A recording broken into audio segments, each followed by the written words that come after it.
Vous m'avez demandé des histoires avec lesquelles on puisse facilement s'identifier. Aujourd'hui, je vous en présente une. Dans cet épisode, je suis allée à Marseille pour rencontrer Joseph. Avec lui, on a parlé de l'émerveillement d'une nouvelle vie qui se crée, de la tension entre vie professionnelle et vie parentale, et de comment retrouver une vie de couple épanouie après un tel bouleversement. J'étais très heureuse d'entendre un homme sur ce sujet. Pour ceux qui ne me connaissent pas, je suis Marguerite de Boisredon, en formation pour devenir conseillère conjugale. Si le cœur vous en dit, c'est le podcast qui donne le micro à vos histoires d'amour, belles, parfois douloureuses, intenses et un peu tout ça en même temps. Bonne écoute. Coucou Joseph, merci beaucoup d'avoir accepté qu'on enregistre un épisode ensemble.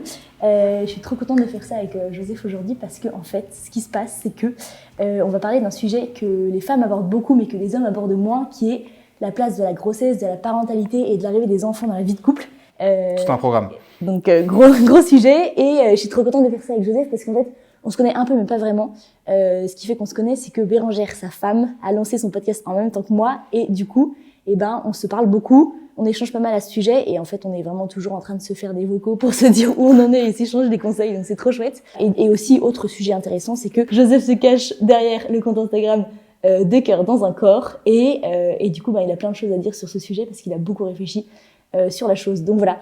Avant qu'on se lance un peu dans l'épisode, est-ce que Joseph, tu peux nous dire ce que vous faites au quotidien avec Bérangère pour prendre soin de votre vie de couple ?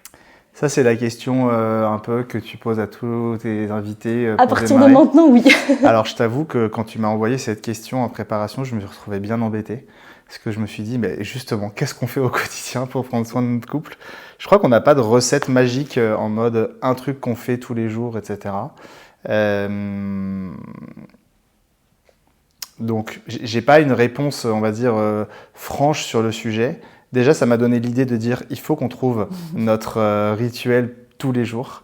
Je vais du coup répondre à un truc assez simple, de dire se prendre dans les bras. Je dirais que c'est peut-être se raconter notre journée, notamment, je pense, en début de mariage et pendant les moments de grossesse. Je me souviens que Bérangère, elle tenait vraiment à ce que tous les deux, on se raconte notre journée pour que la journée de elle en congé mat ou elle avec les enfants versus ma journée au boulot, elle ait pas moins de valeur. Donc du coup, que vraiment tous les deux, on puisse se dire, voilà ce qui s'est passé dans ma journée. Et du coup, tu sais ce que j'ai fait, ce qui m'a traversé aussi en termes d'émotions. Et on arrive au soir sur un pied d'égalité là-dessus. Et j'aimais bien cette notion de nos deux journées ont la même valeur, qu'importe qu'il y en ait un qui a été payé pour ou pas, etc. Donc je vais dire ça. Ok, trop bien. Et ça lève un autre sujet qui est un peu la place du couple quand il y en a un qui doit s'arrêter pour s'occuper des enfants, qu'on abordera peut-être. C'est un gros sujet, après, c'est un gros sujet chez nous qui est toujours d'actualité, qui est un peu le fil rouge avant, pendant, après. Donc je pense qu'on en parlera pas mal, ouais. Ah carrément, très chaud parce que moi aussi c'est un sujet qui me travaille pas mal. Dans la mesure où je suis mariée depuis 1 an, c'est des questions qui vont arriver et de ça. Et je trouve que c'est pas forcément évident de trouver le bon équilibre là-dessus pour que chacun se sente valorisé. Et en même temps, il faut bien faire bouillir la marmite. Donc, Exactement. Il y a ça. On en parlera en détail, mais je pense qu'il faut voir les besoins de chacun. Nous, je pense qu'on a autant de couples autour de nous que de situations et d'équilibres pas calqués et voir ce qui nous convient à chacun, quoi. Oui, de ouf. Trop bien. Et du coup, est-ce que tu peux me dire un petit peu, quand tu étais plus jeune, dans vos premières années de couple et de ça, un peu l'idée que tu avais du fait d'avoir des enfants, est-ce que tu en as toujours voulu ou pas du tout ? Yes. Alors, moi, si tu veux, je viens d'une famille nombreuse. Je suis le petit dernier d'une famille où j'ai 5 grandes sœurs. Donc, j'ai vécu depuis que j'ai 15 ans, j'ai des neveux et nièces. Il y en a 18 maintenant dans ma famille. Donc, j'ai toujours vécu au milieu des enfants. Donc, si tu veux, pour moi, le fait d'avoir des enfants, c'était un non-sujet. C'est-à-dire que, évidemment, je considère que j'ai eu une enfance très heureuse dans une famille nombreuse, avec des parents présents, aimants. Je voyais mes sœurs aussi avec leurs enfants, je les ai tous vus grandir. Je les ai tous tenus dans les bras. Bon, maintenant, c'est eux qui me tiennent dans les bras ou qui s'occupent de mes enfants. D'ailleurs, c'est assez rigolo. Donc, pour moi, c'était un non-sujet. Et quand j'ai rencontré Bérangère, première fois, je devais avoir 25-26 ans. Et quand on s'est mariés, j'en avais 28 et je me considérais comme prêt. Après, nous, avec Bérangère, on a 5 ans d'écart. Donc, elle a 5 ans de moins. Donc, elle, pour le coup, elle était plus jeune. Elle était plus jeune, elle n'avait pas encore fini ses études. Donc, elle était hyper chaude sur le papier pour avoir des enfants un jour, mais pas forcément tout de suite. Donc ça a été un peu le premier truc à gérer entre nous, cette, on va dire, différence de timing.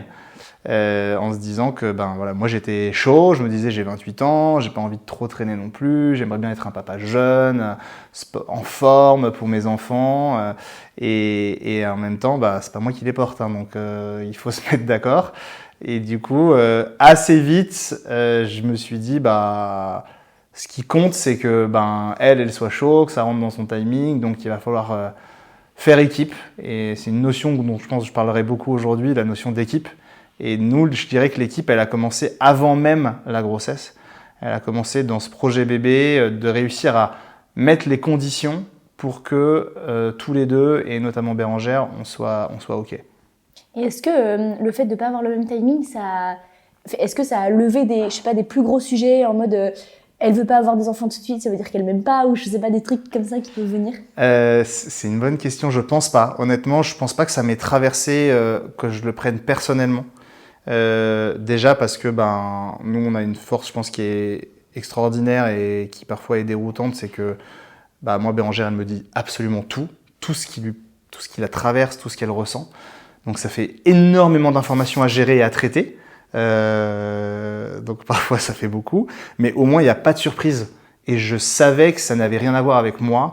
Il y avait des choses qui étaient par rapport à elle, sa propre histoire, ce qu'elle pouvait avoir vécu. Et du coup, elle avait besoin d'avancer et de traiter un certain nombre de sujets avant de se projeter dans une maternité. Et ça, elle me l'a expliqué très vite, très tôt. Et du coup, j'ai réussi à l'accepter, à le digérer et à me dire justement, c'est pas moi personnellement, c'est elle qui doit avancer pour qu'ensuite on puisse avoir des enfants ensemble. Et je me souviens du premier rendez-vous qu'on a eu avec le prêtre qui nous a préparé au mariage, qui nous a dit, justement, c'est le premier sujet qu'il a abordé. Il a dit, bon, du coup, les enfants, j'imagine, c'est un non-sujet. Et là, en fait... Et il nous a un peu calmé en mode, va vite falloir se mettre d'accord parce que sinon, ça va pas le faire. Ouais. Et donc, on est ressorti de ce rendez-vous. C'est marrant, j'y avais pas pensé depuis un certain temps. Et on est sorti de ce rendez-vous en se disant, ok, en fait, juste, c'est quoi le sujet? Est-ce qu'on est d'accord qu'on veut des enfants? Peut-être pas tout de suite. Enfin, du coup, ça nous a permis très tôt, peut-être 1 an avant de se marier, d'avoir déjà une feuille de route là-dessus. Okay. Et tu vois, in fine, Suzanne, elle est arrivée 2 ans et demi après. Mais ça s'est fait beaucoup plus vite que ce que je pensais. Moi, j'étais prêt dans ma tête à ce que ça prenne plus de temps. Je m'étais fait une raison que, de toute façon, si je voulais avoir des enfants, c'était avec Bérangère et qu'il fallait attendre plusieurs années, le temps qu'elle soit prête, ça serait ça. Je te dis pas que ça aurait pas été sans souffrance, mais en fait, ça a été beaucoup plus vite que ce que je pensais. Et du coup, vous avez eu des enfants au bout de combien de temps de mariage? Eh bien, écoute, on s'est mariés en octobre 2020 et Suzanne est née en décembre 2022. Ok, donc tu vois, 2 ans après. Ok. Et je sens qu'on était open à partir de, je dirais, 1 an. Okay. À partir d'1 an de mariage. Ça a mis un petit peu de temps à arriver. Donc, voilà. Ok. Et cette partie qui a mis un petit peu de temps, le fait que ça ait mis un petit peu de temps à arriver, ça a été comment vous l'avez vécu l'un et l'autre? Alors, je pense que on le vit forcément de manière très très différente. On l'a vécu de manière très différente entre le premier et le deuxième enfant. Donc on a 2 enfants aujourd'hui, Suzanne qui a 2 ans et demi et Lazare qui va bientôt avoir 1 an. Et autant pour Suzanne, on était encore, si tu veux, dans l'étape, le côté c'est dur pour moi de me projeter dans une maternité était encore très proche. Donc on était tous les deux alignés au taquet, mais dans une attente qui était encore, on va dire, paisible. Là où pour Lazare, notamment pour Bérangère, c'était beaucoup plus difficile parce qu'elle disait maintenant que j'en ai un, peur panique qu'elle soit fille unique, que j'arrive plus jamais à en avoir. Elle avait à ce moment-là en plus des problèmes de cycle, etc. Donc très vite, ça a été beaucoup plus intense, beaucoup plus dur pour Lazare. Alors que le timing en soi d'attente était le même à peu près, une petite année, que pour Suzanne. Okay. Et là-dedans, forcément la femme, si tu veux, elle sent ça dans son corps, elle voit les choses qui passent, elle voit les cycles qui passent. En plus, moi, Bérangère, elle est très très au fait de ça, donc elle voit tout ce qui se passe dans son corps. et elle voit que ça marche pas, entre guillemets. Et toi, en tant qu'homme, t'as que la lecture via ce que peut te dire ta femme de ce qu'elle ressent. Donc, tu vois des choses extérieures, tu vois des manifestations extérieures, des changements d'humeur, etc. On en parlera. Mais ce qu'elle vit dans son corps, toi, par nature, tu ne le vis pas dans ton corps. Et de temps en temps, forcément, il y a des décalages, des incompréhensions. Mais ce que moi, ça m'a surtout, et ce que ça me donne surtout, c'est un profond respect pour commencer, et surtout une envie d'essayer de comprendre, tout en étant bien assuré que je ne comprendrai jamais. Et ça, c'est perturbant, mais une fois qu'on a fait la paix avec ça, je trouve qu'on peut rentrer dans une autre logique. Ok, ouais, trop bien. Ouais, j'imagine un peu le truc de... Elle se dit qu'elle est prête, je pense à la période d'attente pour Suzanne. Oui. Elle se disait qu'elle était prête et en même temps, comme c'était ça a été un peu plus long pour elle et peut-être beaucoup plus rapide pour toi d'être prête, peut-être qu'il y avait ce truc de, en fait, limite ça m'arrange un peu, ça me permet d'être encore plus prête dans ce temps d'attente, ou alors pas trop. C'est une bonne question. Honnêtement, j'ai du mal à me souvenir. Alors déjà parce que le souvenir de l'attente très difficile.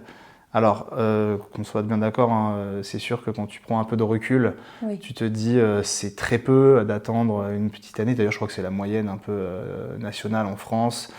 Entre le moment où un couple se dit on a envie d'avoir un enfant et où vraiment la femme tombe enceinte, c'est en moyenne autour de 1 an. Et on a autour de nous énormément de couples qui soit n'arrivent pas à avoir d'enfants, soit attendent de nombreuses années. Mais en fait, quand tu es dedans, tu peux pas raisonner comme ça. Nous, en tant qu'hommes, être rationnel, froid par excellence, on a ces pensées-là, de se dire non mais attends, c'est rien, c'est 6 mois, c'est 1 an, il y a des gens qui attendent 5 ans, 8 ans, 10 ans, c'est que dalle. Mais la femme, en tout cas de ce que moi j'en ai observé, elle peut pas raisonner comme ça. C'est tellement dans son corps, dans sa chair, chaque jour qui passe sans que les choses se passent, un cycle qui passe, des règles qui arrivent, c'est un déchirement. Là où nous, les hommes, on se dit ouais, c'est pas grave, au pire ça décolle de 4 mois, c'est pas grave, ça me laisse du temps pour trouver la bagnole. Enfin, si tu veux, on est très froid, on sent beaucoup moins les choses de manière physique. Donc, je me souviens plus vraiment est-ce qu'elle se disait. Je pense qu'en fait, à partir du moment où elle a mis dans sa tête le côté ok, je suis d'accord pour être maman. Là, c'était faut que ça vienne maintenant. Faut que ça, si possible, faut pas que ça traîne trop, quoi. Ouais, ok. Mais mon souvenir, c'est que l'attente pour Suzanne était quand même moins difficile. Et puis c'était une époque où mine de rien, on est encore un jeune couple, donc on a encore un certain nombre de choses où on doit encore se découvrir. Et avec le recul, je suis hyper heureux qu'on ait eu ce temps-là, cette année et demie sans enfant, pour pouvoir se structurer, se solidifier, se connaître aussi en tant que personne normale. Et j'ai énormément de respect pour les couples où la femme tombe enceinte très vite. Ils se connaissent encore assez peu, ils ont encore peu construit, ils ont peu construit de réflexes, de routines de communication, ils ont peut-être pas connu d'épreuves ou de grosses épreuves avant. Et du coup, ils se prennent direct la grossesse. Et Dieu sait que ça peut être costaud. Je pense que nous, d'avoir vécu d'autres choses avant, ça nous a permis de pouvoir aborder ça en ayant déjà des bonnes bases de réflexes de fonctionnement, quoi. Ouais, je vois. Ok. Trop chouette. C'est trop bien de le voir comme ça. Ouais. Est-ce que tu peux me raconter un petit peu quand Bérangère est tombée enceinte, comment t'as réagi toi et un petit peu...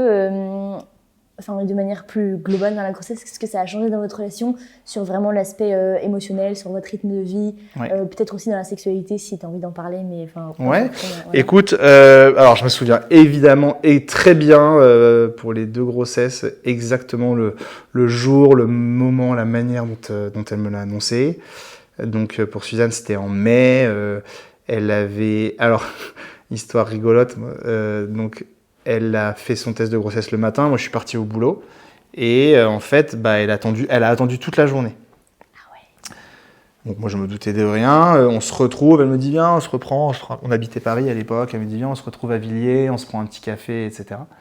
Elle m'avait apporté un sac et dans le sac il y avait plein de petites affaires, genre un livre comment être un super papa et le test de grossesse positif à l'intérieur. Donc c'était trop chou.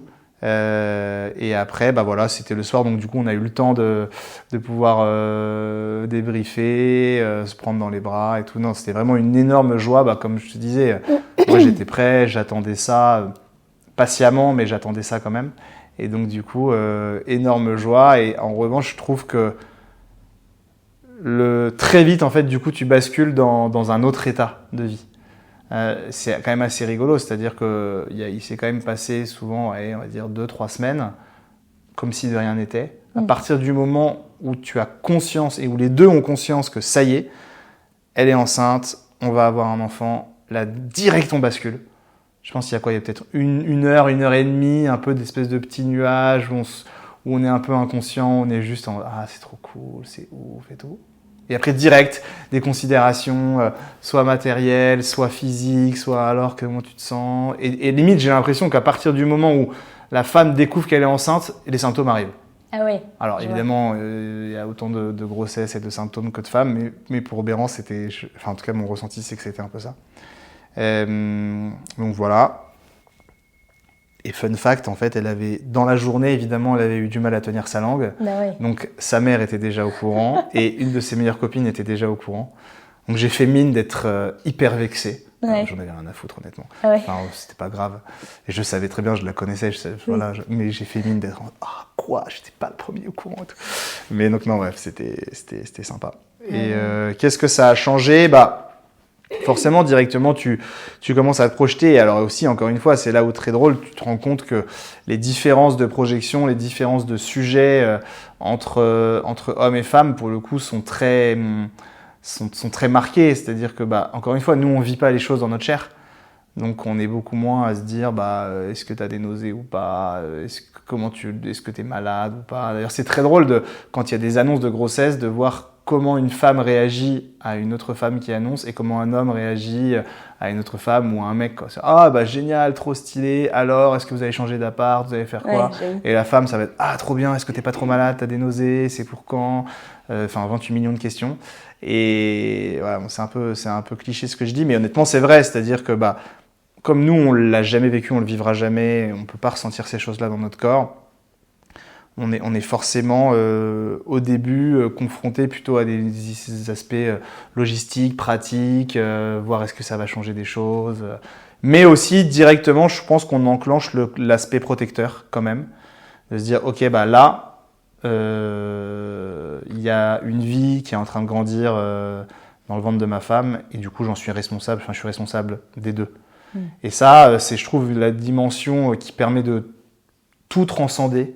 Au moment de la grossesse, c'est de presque pouvoir tout porter, tout accepter aussi, en tout cas en tant qu'homme, c'est de dire là on démarre autre chose.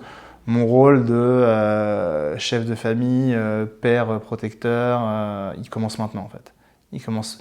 Pour les hommes, c'est très difficile parce que nous, on a besoin d'avoir du concret, donc d'avoir notre enfant dans les bras. Mais en fait, il commence dès maintenant. Alors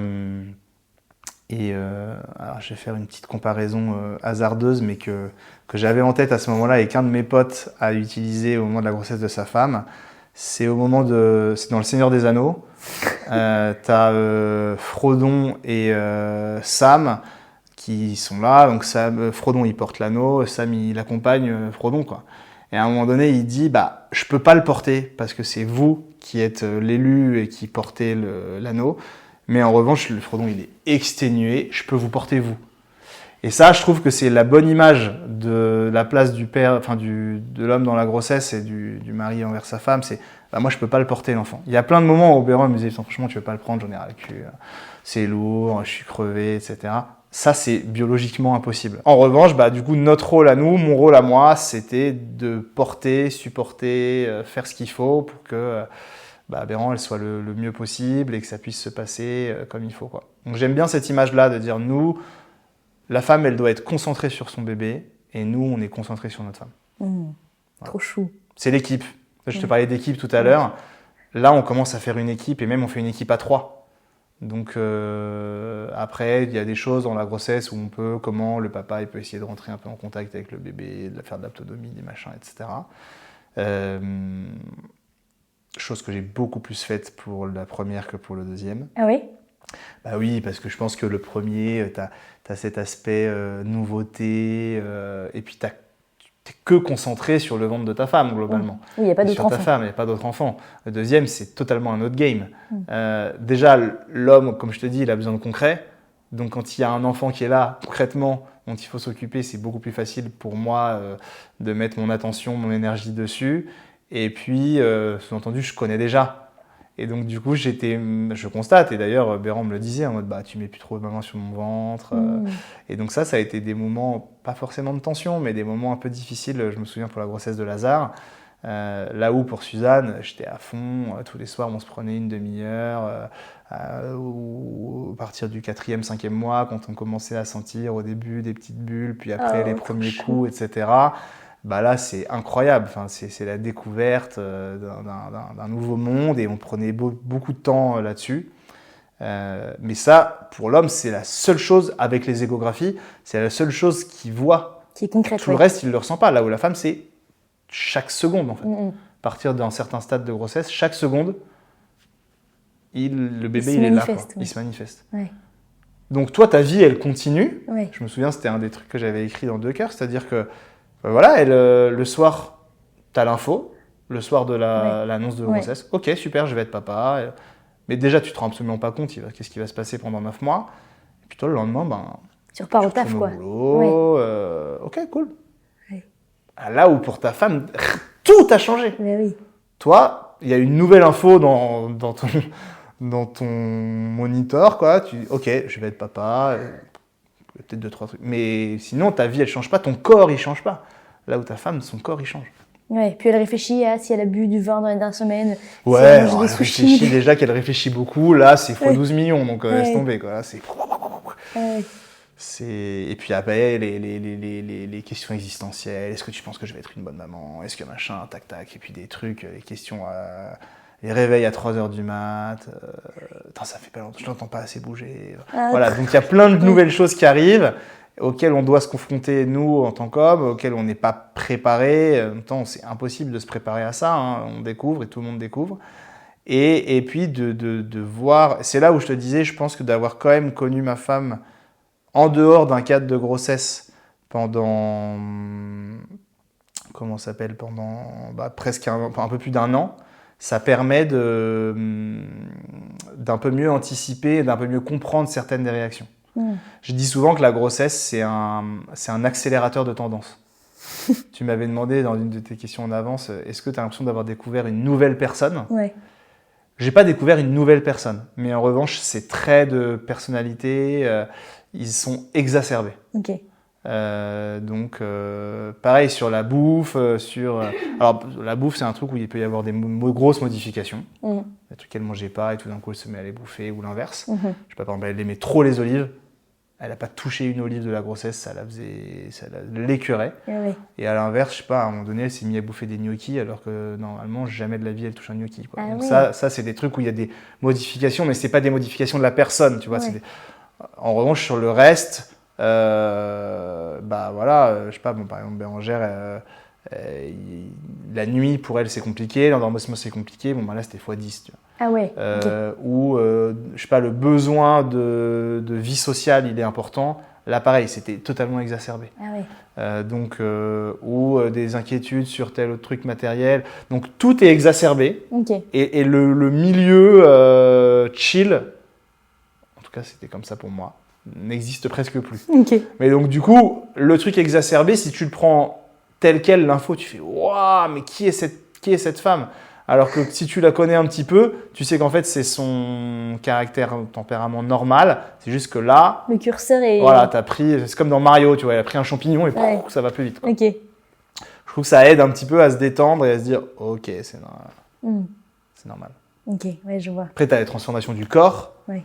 Ça, je pense que tout le monde a une… Moi, j'y étais prêt, j'avais vu mes sœurs enceintes, donc je savais qu'il pouvait y avoir des grosses transformations du corps. Et donc, mais je savais que ça pouvait être aussi un sujet pour elle, une appréhension pour elle, de prendre du poids, etc. Donc là, j'avais l'impression pendant 9 mois de constamment marcher sur des œufs. Ah ouais.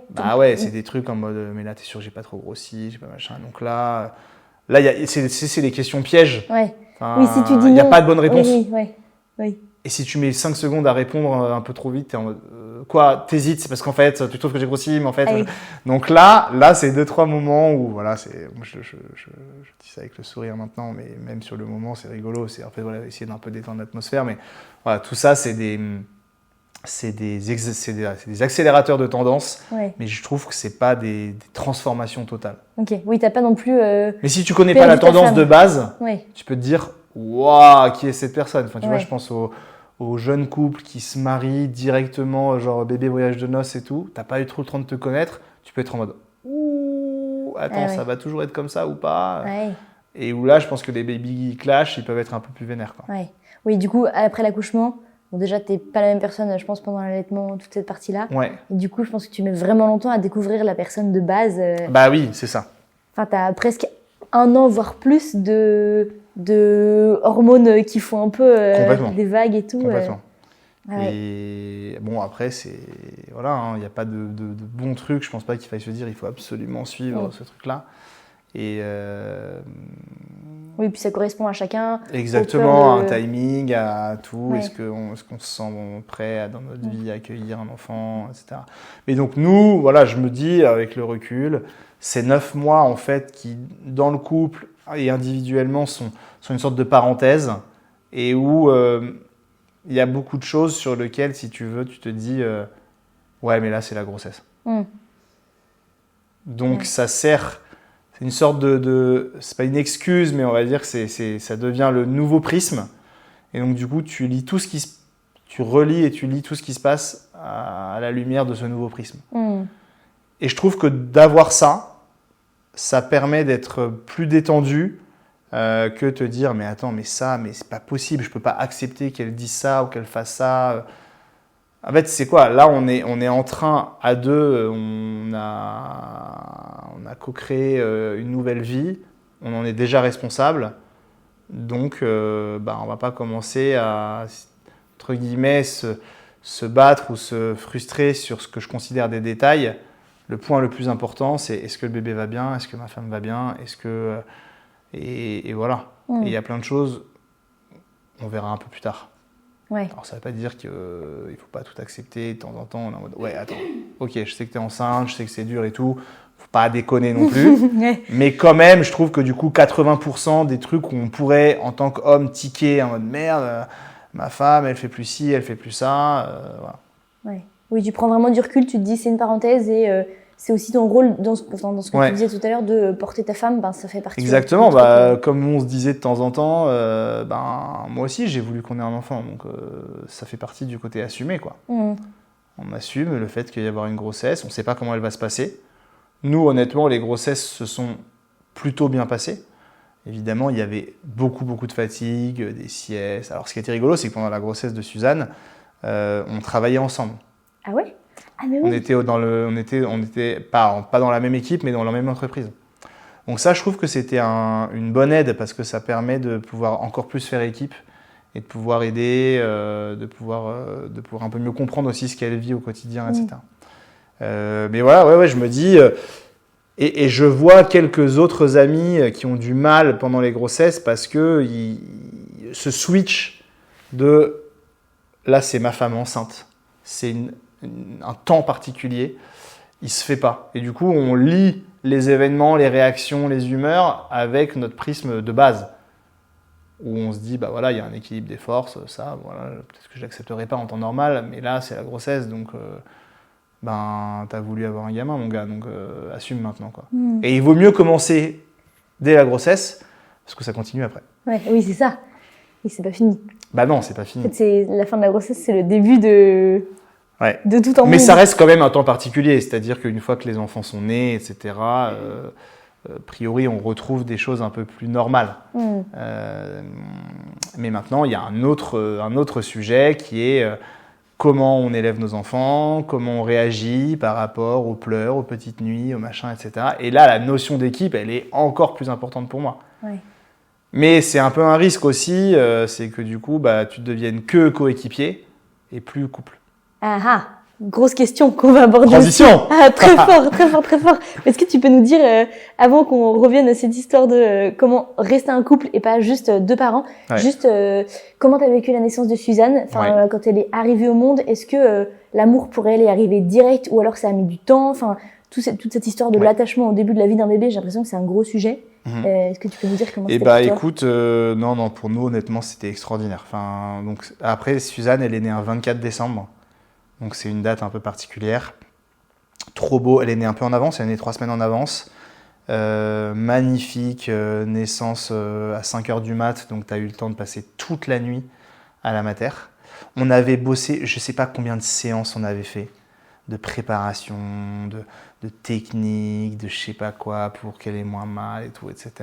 Moi, j'ai servi absolument à rien. Donc, j'étais là, si je lui touchais le bras, elle me disait « Arrête, ça m'énerve ». Donc ça, on nous avait prévenu en amont. Ouais.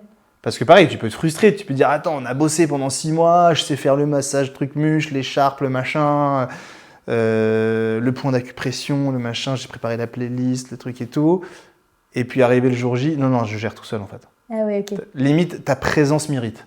Ah ouais, ok. On n'a pas été jusque-là, mais nous, je connais des couples où c'est ça. C'est en fait juste, sors. Non. Et encore une fois, si tu prends le truc au pied de la lettre, évidemment que t'es maxi vexé. Bah ouais. Tu te dis, mais t'es sérieuse ou quoi? C'est mon bébé. Alors que, encore une fois, si tu te dis à l'inverse, attends, l'objectif, c'est que la naissance se passe bien. Donc si on est dans un truc particulier, et quoi de plus particulier que le jour ou le moment de l'accouchement, bon bah pareil, là en fait, on débranche le cerveau et on fait ce qu'il faut. Donc non, c'était une joie extraordinaire, elle est née à 5h du matin, le soir même, elle avait même pas un jour, on était à la messe de Noël, tu vois, enfin, c'était sublime. Et joie incroyable. Après, je sais pas les autres bébés, mais je pense que tout le monde trouve ces bébés magnifiques. Donc nous, elle était trop belle, toute choupette, petite. Tu vois, elle pesait 2,3 kg, mais trop chou. Non, franchement, énormément d'amour. Et alors nous, pour Suzanne, Bérangère, elle avait décidé de pas allaiter. Ok. Donc du coup, aussi trop bien parce que pour moi, en tout cas, on se faisait vraiment moite-moite sur les biberons. Et du coup, c'est des moments hyper quali, notamment les biberons de la nuit. Moi, je voulais qu'elle se repose, donc je faisais plutôt les nuits au début. Et là, tu as des moments avec ta fille qui a quelques jours, qui est tellement vulnérable, qui ne dépend que de toi pour pouvoir continuer à manger, grandir et tout. Et moi, je faisais que de lui parler. Oh. Que de lui parler, mais limite trop. C'est-à-dire que dans la nuit, je la changeais. Donc au début, dès qu'elle était un peu mouillée, j'étais en panique. J'étais en mode, oh, merde, elle est mouillée, je vais la changer. Genre au bout de la première nuit, j'ai dû utiliser 3 pyjamas. Ah oui. Et à chaque fois, du coup, on n'avait plus de pyjama. Du coup, j'ai dû aller acheter un pyjama un 25 décembre à Paris. Bon courage. Ah oui. Et donc, du coup, à chaque fois que je la changeais, je lui parlais. Tu vois, je lui disais, ouais, Suzanne, t'inquiète, machin. Et à la fin, juste ta gueule. Enfin, genre là, je suis en train d'essayer de dormir, s'il te plaît. Donc, non, en vrai, amour incroyable. Pareil avec Lazare. Enfin, il n'y a pas de là-dessus. Autant la grossesse, j'étais peut-être un peu moins dans la connexion avec mon bébé, autant la naissance et tout. Direct. Ouais, la naissance, c'est vraiment très beau. Tu l'as vraiment direct. Quand tu l'as vue physiquement, est-ce qu'il y a un truc en mode « Waouh, ok, je la reconnais, celle-là, c'est ma fille » ou alors pas du tout parce qu'en fait... Alors, physiquement, bébé, non. Enfin, franchement, un bébé de 10 minutes ou de 1 jour, c'est... Non, physiquement, tu peux pas te dire « elle me ressemble ». Alors si, tu peux toujours dire « Ah, là, il y a un morceau de nez et tout », mais bon, ça, c'est des phrases de belle-mère. Oui. Donc, physiquement, non. Mais c'est vrai que quand on te la met sur toi, c'est une émotion qui est super, super forte. Je me souviens d'un moment un peu suspendu. Elle était contre Bérangère. On s'était mis une petite musique. T'es tout seul dans la salle de naissance et tout. Et là, tu te dis, ok, c'est bon, là, je commence autre chose. Et en fait, ce qui est fou, surtout avec la naissance de ton premier enfant, c'est qu'à partir de ce jour-là, ta vie n'est plus la même. Jusqu'à ta mort, en fait. T'es passé de juste à me gérer moi, à maintenant, pour toute ma vie, je suis responsable de cette personne. Ouais. Toute ma vie. Même quand j'aurai 90 ans et qu'elle en aura 60. Ouais. Ce sera toujours ma fille. Ouais. Et ça, c'est un petit coup de vertige et c'est... Ouais, tu te dis, ça y est, je bascule, en fait. Ça y est. À vie, je bascule. Ouais. Ça, c'est fou. Ouais, tu m'étonnes. Et du coup, pour revenir à cette responsabilité que t'avais et que t'as encore pour de nombreuses années, comment ça s'est passé un peu trouver son équilibre à trois, passer de on est un couple, chacun responsable de soi et aussi responsable de l'autre, mais quand même deux adultes quoi, à il y a une troisième personne. Comment est-ce que vous avez fait pour que votre couple reprenne sa place de couple? Est-ce que ça a mis du temps? Alors ça c'est compliqué. Enfin en tout cas, je trouve que pour nous ça a été compliqué.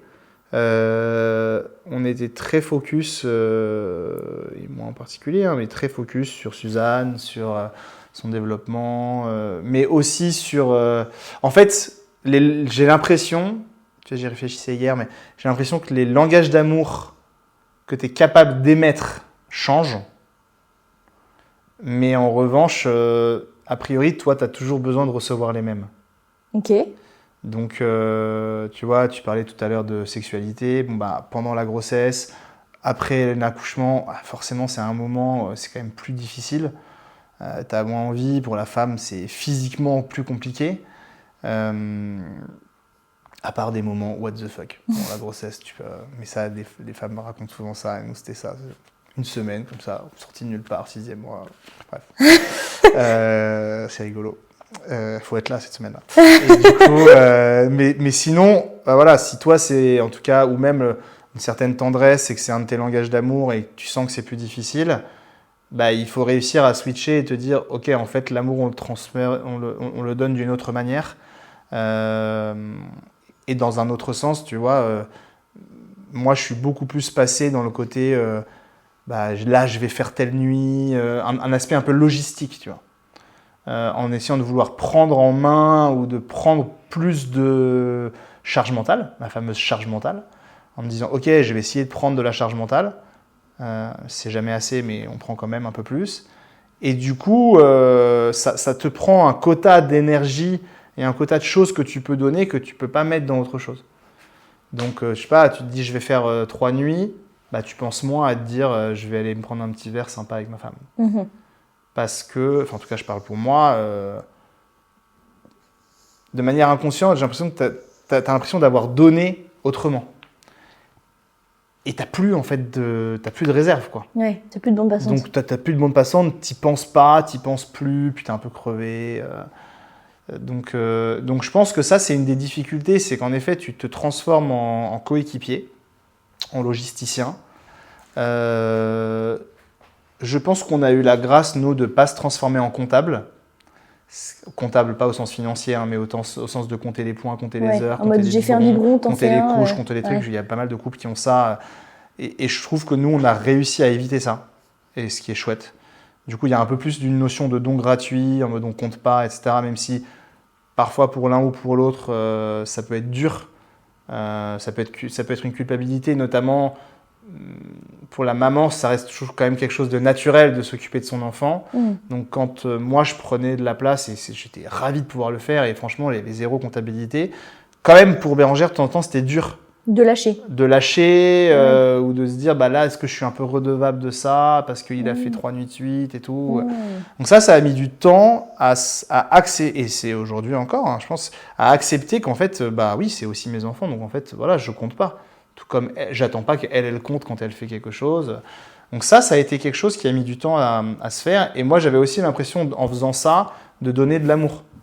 Et elle, je pense qu'elle avait besoin que je puisse continuer à lui donner de l'amour autrement, des petits cadeaux, des petites attentions, Tu vois, par exemple, il n'y a pas longtemps, on a relu l'aspect... quand on était fiancés ou jeunes mariés, on s'écrivait beaucoup. Moi, j'aime bien écrire, donc je lui écrivais des lettres, un peu des mots doux, etc. Et c'est vrai que depuis qu'on a des enfants, je le fais beaucoup moins. Et ça lui manque. Et c'est un langage d'amour et une manière de se dire je t'aime qui lui manque. Et je constate que la case, elle est partie de mon logiciel. Est-ce que je l'ai remplacée par d'autres choses qui me prennent du temps? Et il y a une notion de temps, alors il ne faut pas que ce soit une excuse non plus, et tu vois, le fait de s'en parler, ça permet de réajuster, mais il y a une notion de temps en temps où tu te dis, en fait, moi par exemple, j'écrivais, je sais pas, la nuit ou à tel moment, je le faisais plus. Et puis après, tu vois, j'ai eu envie de raconter un peu ce qu'on vivait dans la grossesse, donc j'ai lancé 2 cœurs dans un corps, donc en fait, mes espaces de créativité ils étaient concentrés sur ça. Ouais. J'écrivais quand je Et donnais plus le sur biberon à Béran. 3h du mat et tout. Et du coup, bah, ça reste un jeu à somme nulle, quoi. Si tu Ouais. consacres une partie de l'espace à autre chose, il n'y a plus pour ça. Ouais. Tu peux pas faire 150%, ça marche pas. Enfin, en Oui, tout oui, cas, oui. pour moi, c'est pas possible. Donc du coup, tu remplaces et Ouais. t'annules et tu remplaces. Oui, c'est mathématique. Et ça a manqué, ça manque un petit peu. Et aujourd'hui encore, c'est des choses sur lesquelles on essaye de travailler constamment et de se dire, bah, ton réservoir, il en est où? Ton réservoir d'amour, il est à quel niveau? Qu'est-ce que moi je peux faire pour plus le remplir? Ouais. Mais malgré tout, je trouve que cette notion d'équipe, elle est importante parce qu'elle te permet de survivre et elle te permet, enfin de survivre, c'est un peu violent comme mot, mais elle te permet de pouvoir à peu près tout appréhender. Et du coup, tu as une espèce de transformation de l'amour. Peut-être un peu moins passionné, différent, voilà. Ça ne veut pas dire que de temps en temps, il ne faut pas se poser la question comment faire pour essayer de revenir dans un état amoureux qu'on pouvait avoir avant. Et la première chose, c'est de s'en parler, quoi. Et ça a changé quoi, justement, un peu sur ce sujet? Le fait de voir Bérangère mère, ça a changé quoi dans ton regard sur elle? C'est une bonne question. Bah, moi, je pense que ça m'a... Alors même que peut-être elle avait l'impression que je lui exprimais moins. Tu vois, je te donnais Ouais. l'exemple des lettres, etc. Ouais. Donc, que je lui exprimais moins. Donc, il y avait des moments où elle me disait, mais est-ce que tu m'aimes encore? Est-ce que tu m'aimes toujours? Est-ce que tu m'aimes moins, etc. Moi, à l'inverse, mais c'est juste que j'arrivais pas à lui exprimer. Donc, j'arrivais pas à trouver les canaux pour lui exprimer. Moi, à l'inverse, mais ça a augmenté mon amour de ouf. Ouais. Ouais, déjà, comme on s'est dit, je rêvais qu'une chose, c'était d'avoir des enfants. Donc ça y est, j'avais des enfants avec la femme que j'aime. Donc, waouh, truc de ouf. Je l'avais trouvée incroyable pendant la grossesse. Pendant l'accouchement, elle avait été genre dingue, hyper courageuse. Elle avait tout fait toute seule et tout. Donc j'étais en waouh, gros respect. Et puis voilà, je trouve quand même que ça te change une femme, le fait de devenir mère, à plein de niveaux. Donc de voir, entre guillemets, cette évolution aussi, c'est hyper beau. Moi, ça renforçait mon amour. Ça faisait presque passer d'un amour d'enfant à un amour d'adulte. Ok. Mais j'avais du mal, et d'ailleurs je pense que j'ai toujours, à le retranscrire, à retranscrire ça. Ouais. À réussir à l'exprimer, le fait qu'en fait mon amour il était toujours là, il était même augmenté. Voilà, il a été augmenté par cette naissance, par le fait qu'elle soit devenue mère. Là où elle pense qu'elle pouvait ressentir l'aspect, bon c'est bon, il doit se dire que c'est acquis, etc. En plus, je mets tout le temps les mêmes fringues puisque je crevais. Enfin, tu vois, des trucs, alors que moi ça me traversait mais jamais la tête. Ouais. Elle va commencer à se dire ça. Ok. Ouais. Et si moi, j'arrive pas à le contrer avec quelque chose qui va permettre de rassurer, réexprimer ça, bah ça va vite. Ouais. Oui, Et je me souviens que les 6 premiers mois de Suzanne, on a tenu en mode équipe. Et aux 6 mois, il y a eu un mois où ça a été un peu difficile entre nous. Rien de grave, mais où c'était difficile. Il fallait qu'on retrouve un peu ses marques. Et puis après, il y a eu l'été et on est reparti sur autre chose. Parce que du coup, après ces 6 mois, vous étiez vraiment en mode coéquipier et plus trop en mode couple Exactement. amoureux. Je pense qu'on avait besoin de... Nous, on aime beaucoup aussi avoir des projets ensemble. Ouais. Donc on avait besoin de retrouver des projets, on avait besoin de retrouver autre chose. Elle avait besoin de recommencer à bosser. Enfin, il y a plein de composantes aussi. Parfois c'est pas le mal-être ou la difficulté de l'un ou de l'autre. Tu as l'impression que tout est dû à toi. Mais en fait, parfois, c'est d'autres trucs. Et typiquement, on parlait de boulot en début tout à l'heure. Bah, voilà, moi, je sais que Béran... c'est pas une nana qui est faite pour être mère au foyer, juste s'occuper de ses enfants, faire des ateliers gommettes, etc. Tu vois. Il y a des femmes qui sont hyper fortes là-dedans, qui s'épanouissent dedans et qui sont fortes et donc qui du coup gardent leurs enfants et qui leur permettent. Nous, c'est pas notre truc. Et tu vois, je vois très bien. Je me souviens quand on l'a mis pour la première fois chez son assistante maternelle et tout, on a très bien vu qu'en fait, cette personne-là, c'est son métier. Elle aime faire ça, elle est forte à faire ça. Et au début, tu as forcément une petite culpabilité en mode merde, mais nous, en tant que parents, ça devrait être notre rôle. Et il y a une petite acceptation de dire, pas forcément en fait. Ok. En revanche, quand on est avec eux, on est à fond. Ouais.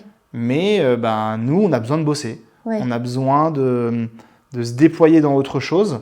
Et si on le fait pas, si on se force parce que, je sais pas, diktat social ou barrière mentale qu'on s'est automise nous-mêmes, si on se force, on va être malheureux. Et si on est malheureux, ça va pas être bon pour nos enfants. Ouais. Et ni pour votre couple. Voilà, ni pour notre couple. Donc moi, je sais que Béran, elle a besoin de faire des choses. Ça peut être bosser, ça peut être reprendre une formation, ça peut être lancer son podcast, ça peut être... typiquement, là, post-Lazare, donc notre deuxième, en plus on arrive à Marseille, déménagement, etc. Et c'est une période assez difficile pour Bérengère. Et en mars, donc tu vois, Lazare, il est né en novembre. Ouais. Elle l'avait jusqu'à ce qu'il commence à être gardé. Il a commencé à être gardé à peu près mi-mars. Attends, et vous êtes arrivé à Marseille? On est arrivé à Marseille en août, il est né en novembre. Donc Ok. tu vois, fin de grossesse, chaleur, déménagement, je te passe les détails. J'avais lu un peu sur Deux cœurs dans un Ouais, corps, moment cette pas partie-là. facile. Bah, c'est typiquement le moment où j'ai commencé à moins écrire, parce qu'il n'y avait plus de place pour ça. Ouais, ouais. Et il fallait être concentré sur autre chose. En plus, moi, je commençais un nouveau boulot, enfin bref, plein de trucs. Et en tout cas, elle a eu un moment de 4-5 mois où elle ne travaillait pas, elle n'avait pas de projet. Alors, elle avait toujours sa formation Vitose, mais qui prenait pas suffisamment de temps et d'espace. Et à partir du moment où Lazare a commencé à être gardé, quasi dans la foulée ou dans le simultané, elle a lancé son projet podcast. Et là, paf, les choses sont reparties. Et dans notre couple aussi, c'était plus facile. Ouais. Parce que l'équilibre était retrouvé. Parce que vous aviez des choses à vous raconter l'un et l'autre. Alors il y a ça. Elle, je pense qu'aussi, elle était mieux. Donc quand t'es mieux, c'est plus facile pour le couple. Quand il y en a un des deux qui ne va pas, l'autre essaye de compenser, essaye d'aider et tout. Mais par nature, quand même, le couple va moins bien. Oui, il faut que ça aille bien de l'intérieur, chacun pour chacun. Exactement. Quoi. Et est-ce que, du coup, avec ce projet de podcast qui, du coup, est pas rémunéré, avec cette formation, Ouais. en fait, pour le moment, Béran, elle fait plein de choses Oui. qui sont trop stylées. Oui. Et d'ailleurs, tu l'aides beaucoup Faut pas le là-dedans. Et du coup, en gros, toutes ces choses-là sont pas rémunérées et toi, tu travailles de manière rémunérée. Oui. Est-ce que comment est-ce que vous gérez l'équilibre? Est-ce que elle se sent C'est une bonne question, tu as raison. moins, tu vois, moins apporteuse de valeur parce qu'il C'est n'y a une pas bonne d'argent? question et il y a des couples pour qui ça peut être une vraie tension. Les couples où, par exemple, la femme, elle doit absolument reprendre son taf, même si elle l'aime pas ou je sais pas quoi, direct à la fin de son congé mat, pas un jour de plus parce qu'il faut faire rentrer des sous, parce qu'il y a un gros prêt, parce qu'il y a un truc, etc. Alors nous... C'est intéressant pour une question. Je dirais que nous, ça crée pas de tension parce que encore une fois, on essaye de fonctionner en mode équipe et en mode long terme aussi.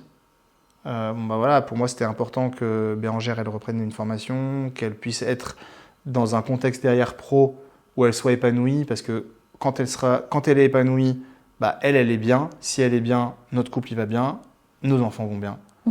Et ça, c'est plus important, en fait, que le reste. Après, ça demande des ajustements, des arbitrages en termes de dépenses, en termes de lieu de vie, en termes de...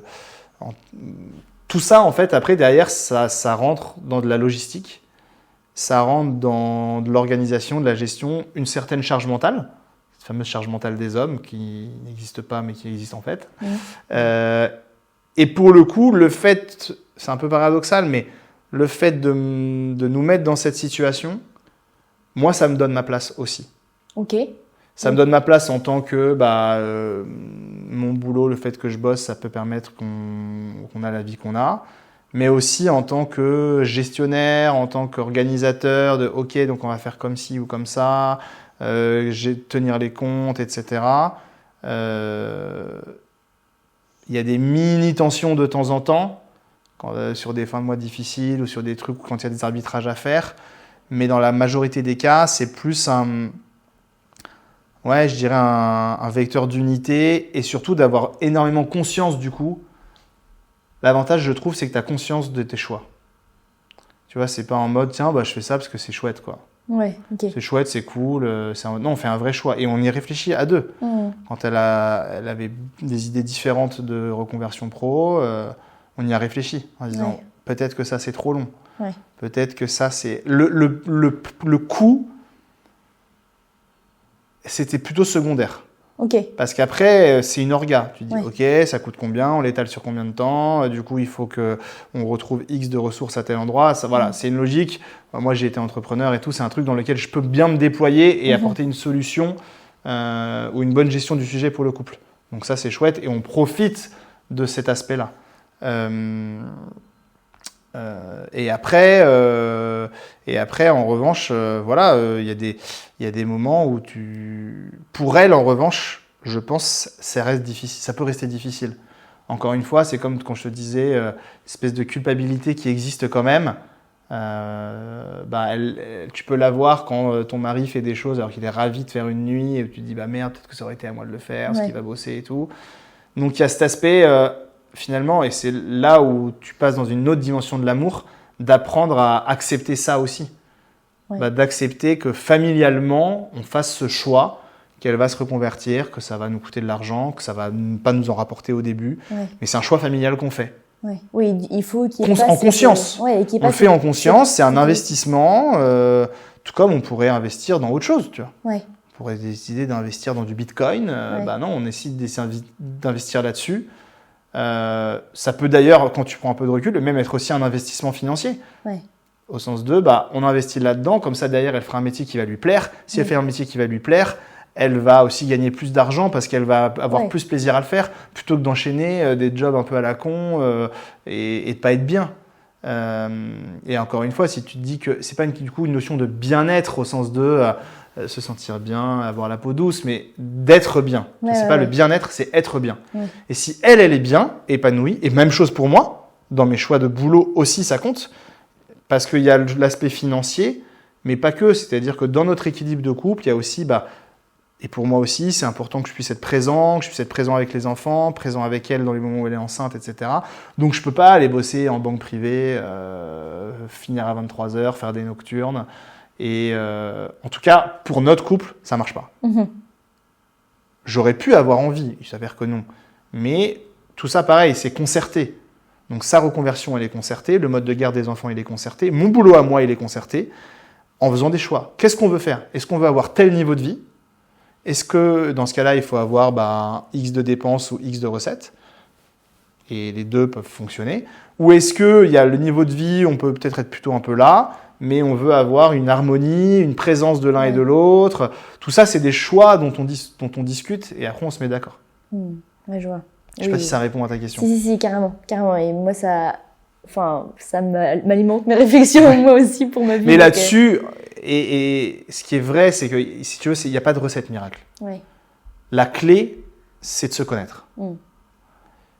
De savoir l'un et l'autre comment on fonctionne, le tempérament de l'un et de l'autre, son caractère, et du coup, ça illumine, si tu veux, des réactions, et du coup, on peut anticiper ou réagir de manière plus sûre et de moins prendre les choses à cœur en se disant c'est contre moi. Non, c'est pas contre moi. Elle fonctionne comme ça. Il fonctionne comme ça. Et je l'aime comme ça, en fait. Et je l'ai choisi comme ça. Et maintenant, je choisis de l'aimer comme ça. Donc, je peux me battre à vie contre tel trait de caractère. Il y a des choses qui peuvent changer. Et on peut se le dire. D'autres qui ne changeront pas ou peu. Ça sert à rien de se battre. Je vois. Tu vois ? Ouais. Je vois carrément. Et comment ça a marché pour moi, peut-être que pour d'autres couples, pour nous, peut-être que dans d'autres couples, l'équilibre sera différent. Peut-être que pour que ça marche, il faut que le mec, il bosse beaucoup. Parce que sinon, soit financièrement, ça ne tient pas, parce que les objectifs que le couple a ne sont pas les mêmes. Soit, en fait, s'il ne bosse pas, s'il n'a pas cet espace-là, ou le sport, tu vois, par exemple, le sport, un autre sujet. S'il ne fait pas ces 2 heures de sport, le mec, il va péter un plomb. Et du coup, il va gueuler sur ses gamins, et du coup, il va être pas bien avec sa femme, etc. Donc, en fait, va lui faire son sport. Ok, tu te prends le tunnel, mais après, il sera bien. Tout ça, tu vois, c'est une connaissance profonde des besoins de l'un ou de l'autre. Et le couple, c'est ça. C'est je connais tellement les besoins de ma femme, je connais tellement les besoins de mon mari, que je suis capable de lui dire, là, en fait, va voir telle copine. Je vais gérer. Et à l'inverse, là, va faire un sport. Va faire ton sport. Va mater ton match de foot. Là, je sens que tu en as besoin. Et ça, c'est de l'amour. C'est vrai que c'est moins sexy que faire l'amour tous les jours, ou s'envoyer des lettres enflammées, ou aller faire des voyages, ou faire des super restos. Mais c'est un amour qui est aussi, voire même plus fort. Qui est beaucoup plus précis dans la connaissance de l'autre et dans s'adapter aux besoins de l'autre. Et qui permet de construire, parce que tu construis ta famille quand même. Carrément. Et voir grandir ses enfants et tout, c'est incroyable. En tout cas, nous, c'est une joie de tous les jours. Dingue. Et justement, dans ce truc de va voir ton match de foot, va te prendre ton petit moment avec ta meilleure copine, machin, j'imagine que, en fait, si tu le dis comme ça, c'est que c'est un vrai c'est un vrai cadeau que tu fais à l'autre d'aller voir sa copine, machin. Complètement. Est-ce que, en gros, vous avez dû lâcher quoi avec le fait d'avoir 2 enfants Enfin, dans alors votre c'est vie, un cadeau. Pardon, je te coupe, mais Ouais. c'est un cadeau, oui et non. C'est-à-dire que parfois, la valeur perçue, c'est le concept de valeur perçue et de valeur réelle. Donc, c'est-à-dire Ouais. que pour moi, par exemple, il y a un soir, je suis très content d'être chez moi parce que j'ai besoin d'avancer sur des trucs et tout. Donc, ça me coûte pas tellement Qu'elle de aille voir une garder ma copine fille Ouais, et que elle aille voir sa copine. ok. Elle va peut-être se dire, waouh, mais il me fait pour lui, c'est un sacrifice de ouf parce que j'ai tellement envie moi d'aller voir ma copine. Ouais, Lui aussi, il doit avoir trop envie d'aller voir ses copains. ouais, Alors que ça se trouve, bah non. ouais, Donc ça, il faut se le dire ok. pour dégonfler un peu le truc. Et à l'inverse, parfois, il y a des moments, ça coûte, mais on le fait par amour et on peut se le dire aussi. Ok, ouais. En faisant attention de ne pas culpabiliser et du coup, on l'accueille. Bah ouais, ça me saoule un peu, mais voilà, je sais que c'est PSG Marseille, c'est un gros match, donc vas-y. Ouais. Tu vois. Ouais. Et du coup, chaque petit sujet du quotidien deviennent des actes d'amour. Mais du coup, je t'ai pas laissé Mais finir parce ta que question, non, mais pardon. en fait, ça répond différemment à ma question. Et oui, en fait, c'est parce que tu la connais tellement bien et parce qu'elle te connaît tellement bien qu'en fait, c'est un truc qui toi te coûte pas forcément, lui Ouais. il redonne de l'énergie pour. Complètement. Et toute alors, la semaine, parfois, si tu veux, quand même, naturellement, là, on a l'impression que tout va. Enfin, il y a des moments, ça marche pas, ou on comprend pas. On a l'impression que c'était pas grand chose, parce que pour moi, c'est rien. Ouais, Et en fait, pour elle, c'est énorme. ouais, Et l'inverse, c'est vrai également. ouais. Et du coup, ben, c'est là où, en fait, il y a des tensions qui arrivent. D'où l'importance de, si possible, très vite débriefer. Et en fait, quand tu as dit ça, quand tu as fait ça, moi, ça m'a fait de la peine. Ah ouais, ok, bah en fait, mais alors, de mon côté, vraiment, il n'y avait aucune intention de faire de la peine. Mais merci de me le dire, comme ça, bah, je comprends. Je vais essayer de faire attention les prochaines fois, etc. Et d'ailleurs, bah, tiens, si on en parle, bah, dans un autre registre, et nous, les hommes, on a du mal à le dire. Pour les femmes, c'est plus naturel, et c'est hyper précieux pour nous. Nous, les hommes, on a un peu plus de mal à le dire. Ou quand on le dit, souvent, ça sort un peu violent. Ouais. Donc, c'est un apprentissage aussi d'arriver à dire ça de manière douce, quoi. De dire, bah, en fait, ou de dire, bah, franchement, merci parce que t'as rien dit, mais je sais que tu m'as laissé aller voir mon match de foot. Bon, c'est très genré, hein, pardon. Mais tu m'as laissé aller voir mon match de foot sans rien dire, et je sais que pour toi, t'aurais aimé qu'on passe la soirée ensemble. Donc, merci parce que, bah, sache que je reçois ce geste d'amour que t'as fait. Ok. Et ça, c'est hyper puissant. Et à l'inverse, bah, là, j'aurais aimé que... voilà. Ouais. Voilà, plein de petites techniques, plein de choses qui existent partout, Ouais. des bouquins, des trucs, etc. Mais après, il faut se faire confiance, quoi. Ouais. Il faut se faire confiance. Et puis, il y a des moments où ça va pas marcher. On va se planter, on va s'engueuler. Et puis, bon, bah, typiquement, quand tu t'es engueulé avant, a priori, tu connais un peu les mécanismes des engueulades. Donc, quand tu arrives sur une engueulade différente ou plus grosse, tu sais comment l'autre fonctionne, tu sais comment ça marche. Moi, je sais qu'elle va pas parler pendant 3 heures. Si j'essaye de revenir, c'est toujours moi qui reviens en premier, mais je reviens toujours trop tôt, parce que c'est encore trop tôt pour elle, c'est trop vif, donc il faut que j'attende, etc., etc. Ça, si tu l'as vécu un peu avant, ou que tu arrives à le lire, bah derrière, tu te formalises un peu moins. Ouais, je vois. Je vois carrément. Tu Et vois. pas, encore une fois, c'est le truc de la connaissance précise de l'autre Exactement. dans un contexte Ouais. sans enfant où t'es un peu ta version normale qui fait que Oui, t'acceptes alors plus, pas que, hein, parce qu'il y a plein de choses de toute façon que tu les découvres et tu peux avoir une connaissance accélérée. En fait, c'est voilà, se dire, il y a un moment donné, il faut essayer de se mettre au maximum à la place de l'autre. Ouais. Alors dans un cadre de grossesse et de maternité, c'est difficile parce que bah, y a plein de choses qu'on ne ressent pas. Ouais. Et même si ta femme te l'explique et tout, tu peux pas vraiment le ressentir.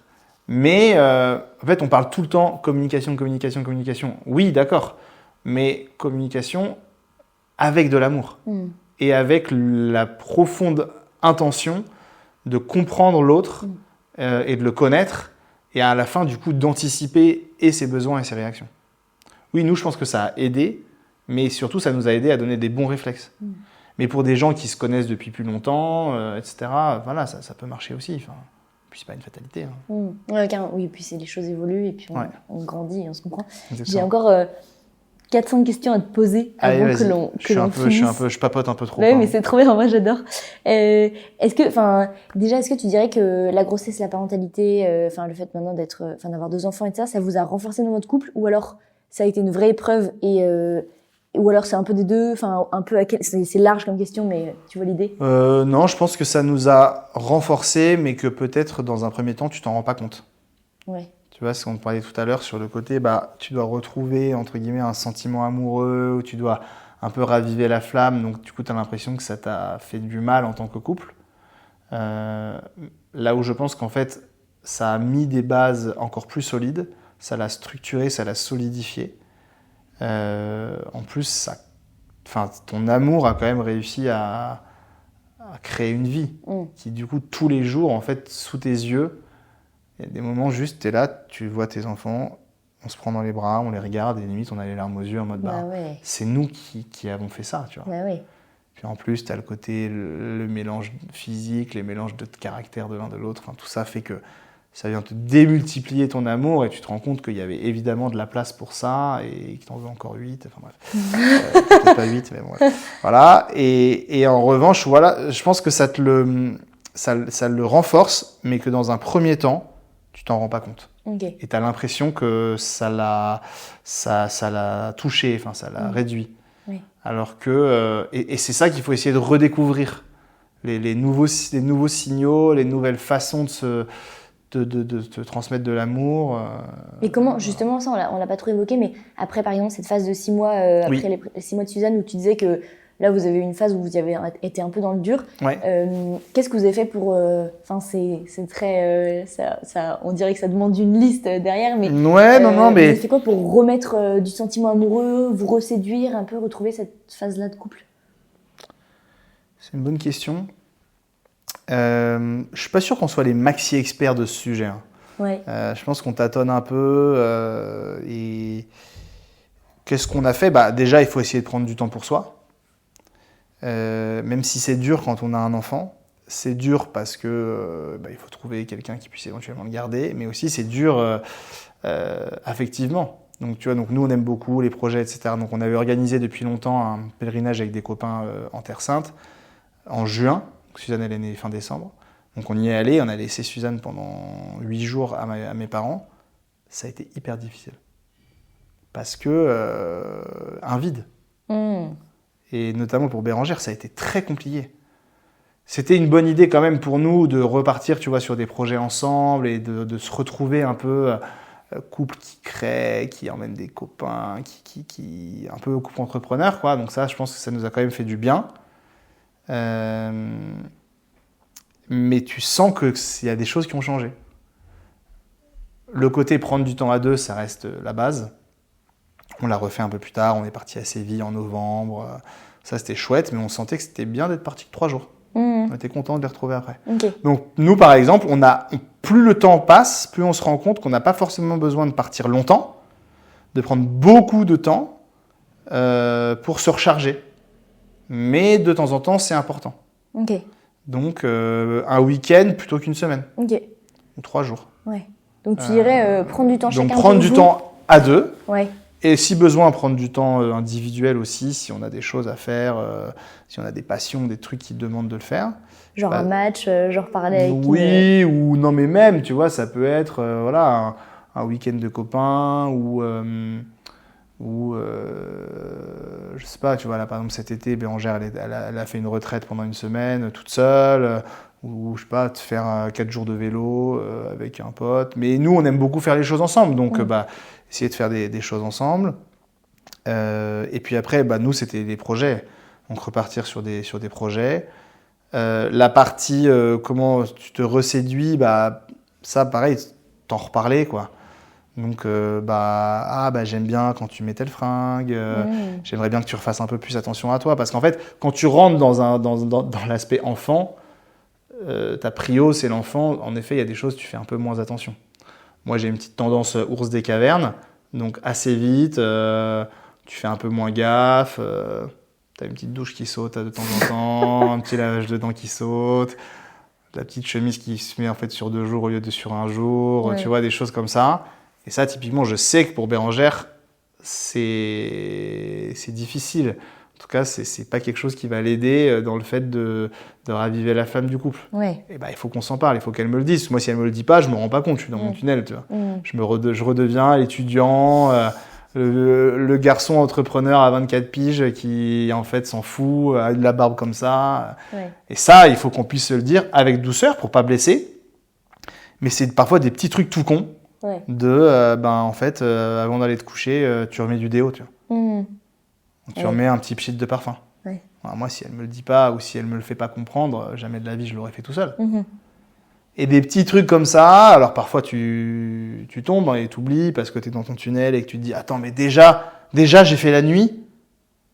C'est pas le plus beau témoignage d'amour ça, Ouais, d'avoir géré la nuit de ma fille pour qu'elle fasse une nuit complète. Ouais. En plus de ça, elle veut que je me sape bien, que je me rase, que je me mette du parfum, que je fasse tes trucs et tout. Ça va. Ouais. Et c'est là où, si tu veux, moi je me rends compte que de temps en temps, il y a une sorte de côté quota. Tu vois. Ouais. J'ai l'impression de plus avoir la place de faire l'effort. Ouais, ok. Ouais, je comprends. Et en fait, tu vas limite te rendre compte que cet effort-là, il a plus de poids pour que ton couple reparte bien qu'un truc qui, pour toi, est un gros effort. Mhm. Je sais pas, genre, oh, j'ai géré tel plein de courses. T'as l'impression d'avoir été badass, tu vois. Ouais. T'as géré plein de courses, t'as pensé à prendre des couches, du coton, t'as rien oublié pour une fois. Enfin, si t'as toujours oublié un truc par nature. Et tu te dis, ouais, j'ai géré ça. Et du coup, en rentrant, pas par exemple, tu vas lâcher le côté faire tourner, détendre la lessive. Et en fait, elle aurait préféré que ce soit. Et en fait, elle aurait préféré que tu détendes la lessive Ouais. plutôt que d'aller faire les courses. Ok. Et ça, si tu t'en parles pas et si Bah oui, personne, oui. tu peux pas le savoir. Ouais. Donc, de temps en temps, comme ça, il y a des trucs où toi, tu te dis, je vais faire ça, c'est ouf pour la famille, le couple et tout. Et en fait, c'est presque contre-productif. Mhm. Ouais, je vois. Et là, régulièrement, essayer de se dire... On a repris des trucs, genre un peu presque des carnets de fiancés ou des trucs comme ça. On a oui. repris des trucs, voilà, des petits pense-bêtes qui te permettent de te forcer à parler de sujets. Voilà, parce qu'aussi, il y a ça aussi. En fait, tu commences à parler que de couches, de gamins, de ta fatigue, de trucs.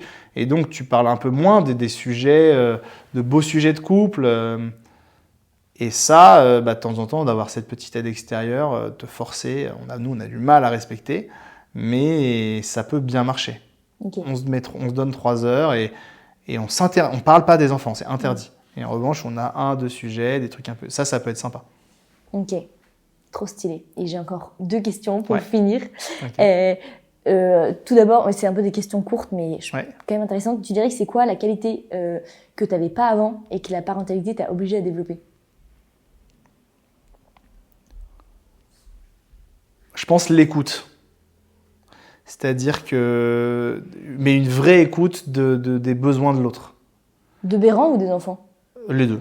Ok. Alors les enfants, ils sont petits encore. Les deux, surtout de Béran, parce que voilà, c'est ce que j'expliquais un peu de pas plaquer ce que toi tu penses être bon pour elle ou pour toi, de pas supposer. Ok. Pas supposer qu'elle est fatiguée.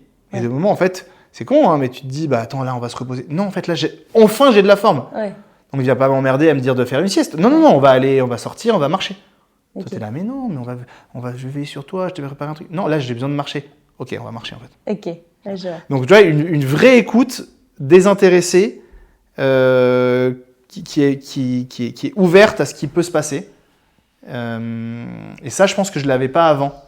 Où j'avais une écoute qui était entre guillemets biaisée, ou qui était une écoute avec forcément une lecture derrière la tête, où ok, ça va aller comme ça, quoi. Ouais. Oui, tu supposais que c'était son Exactement. besoin. Et ça, typiquement, je pense dans le taf, ça m'aide. Ok. Le fait de vivre ça dans mon couple et de me voir que ça a des fruits, enfin ça porte des fruits, ça m'aide dans le boulot à vraiment me mettre à l'écoute de ce que les gens disent, ressentent, ont besoin.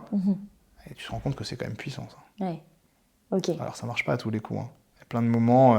Il y a ça aussi parfois, c'est que parfois, tu mets tellement d'efforts à la maison, ou tu mets tellement de ton énergie d'écoute, etc., qu'à côté, t'es pas la même personne. Ouais. Donc moi, par exemple, j'avais donc la maison, les enfants et tout, le taf et le sport. Et le sport, je faisais du rugby, mais sur un terrain de rugby, mais je pétais un plomb. Ah ouais. C'était un peu mon sas, quoi. Ouais. J'étais insupportable, j'insultais l'arbitre, je râlais, Ah ouais. etc. Je revenais à la maison, ok, là, je me remettais dans la peau d'un autre personnage. Ouais. Et la patience que tu peux... Alors ça, c'est encore voilà, comment tu peux transposer cette qualité que tu as développée dans ton couple ailleurs. Bon, ça, c'est le chemin d'une vie, hein, mais parfois, à l'inverse, t'es pas la même personne parce que tu as tellement donné à un endroit que là, tu lâches l'affaire, quoi. Ouais, je vois. Il n'y a plus de place. Ok. Donc, je dirais ça. Ok, très clair. Et si tu avais un conseil à donner à un couple qui s'apprête à avoir son premier enfant, tu dirais quoi? Bah, bravo, déjà. Non, bravo, parce que c'est quand même incroyable. Enfin, si tu veux, nous, on a mis du temps à ce que Bérangère soit prête, puis que Suzanne arrive. Et je pense que Suzanne avait 2 mois. Bérangère a dit, mais j'en veux plein, des comme ça. Ah ouais. Tu vois. C'est fou de voir à quel point ça peut te transformer et t'ouvrir à une dimension nouvelle que tu connaissais pas. Donc j'ai envie de leur dire... à la fois profiter de ces moments parce qu'ils ne vivront plus, vous ne vivrez plus jamais le fait d'être tous les deux, mais profiter au sens positif parce que je trouve que souvent on dit profiter sous-entendu après c'est la guerre et c'est le bagne et tout. Non, ça va être incroyable après. Vous vous souviendrez de ces moments-là avant. Profiter pour si possible ajuster des méthodes de communication. De comment on peut gérer des conflits, comment on peut réussir à créer des petites balises qui pourront être des points de repère solides au moment où ça va tanguer, parce qu'il y a forcément des moments où ça va tanguer. Quand ton gamin dort pas pendant 6 mois, forcément ça tangue. C'est impossible que ça tangue pas. Et c'est là où il faut avoir des balises. Ça peut être plein de choses. Elles sont propres à chaque couple. Ça peut être des lieux, ça peut être des gens, ça peut être tout plein de trucs. Mais si possible, les connaître en amont, parce que parfois, dans le tunnel, on s'en souvient pas. Ouais. Et le fait de les avoir exprimés en amont, l'un peut à un moment donné s'en souvenir. Putain, mais en fait, t'adores la danse. Tu voudrais pas aller danser? Ah ouais, bah en fait, ok, j'allais rechercher une balise. Et ça peut être chouette, je pense. Ok, ouais, trop bien. Puis après, de profiter, quoi, parce que c'est quand même une expérience de dingo, quoi.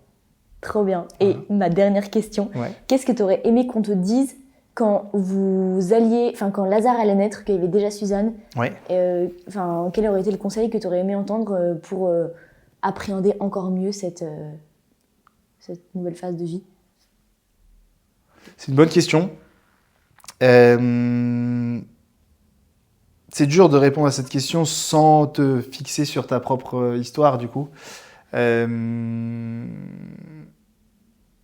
Je sais pas si j'aurais aimé avoir tes conseils, mais moi, il y a un truc qui me frappe dingue, c'est l'amour entre frères et sœurs. Ça, moi, c'est vraiment un truc qui me transporte à chaque fois.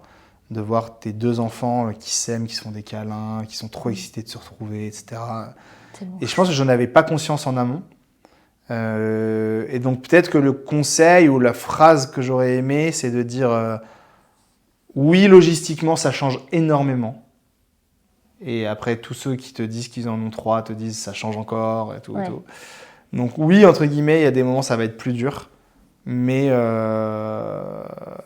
si c'est x2 en galère, c'est x4 en bonheur, quoi. Ou en amour, en tout cas. En explosion d'amour, quoi. Et ça, c'est vrai. Incroyable. Mais c'est vrai que c'est un peu costaud. Je te crois.